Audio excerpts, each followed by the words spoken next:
Aelodau'r BMA yng Nghymru, dewch yn llais i'ch cydweithwyr. Os yw dyfodol ein proffesiwn yma yng Nghymru yn bwysig i chi, dyma'r amser i gamu ymlaen. Cynigwch eich enw ar gyfer Cyngor Cymru a byddwch yn llais cenedlaethol ar gyfer meddygon a myfyrwyr meddygaeth ledled Cymru. Ymgyrchwch dros swyddi diogel a chyfleoedd hyfforddiant, dros amodau gwaith diogel yn y Gwasanaeth Iechyd Genedlaethol yng Nghymru. Am gynnal y diwedd hir dymor ar gyfer meddygfeydd teulu. Dros roi terfyn ar ofal coridor a thros barhau i symud tuag at adfer cyflogau.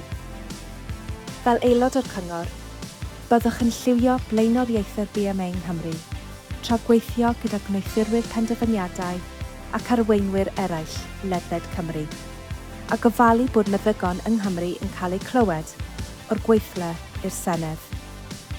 Byddwch yn gweithio gyda chydweithwyr, gryfhau ein hymgyrchoedd a chefnogi lleisiant aelodau, ac yn ymladd i gadw meddygon yn gweithio a hyfforddi yng Nghymru. Gyda chefnogaeth lawn gan staff BMA Cymru, fe wasanaethwch am dymor 3 blynedd yn cynrychioli eich cydweithwyr ar lefel genedlaethol. Helpwch ni i adeiladu ar ein llwyddiannau, eich llais, eich cyngor, eich BMA Cymru. Enwebwch eich hun heddiw.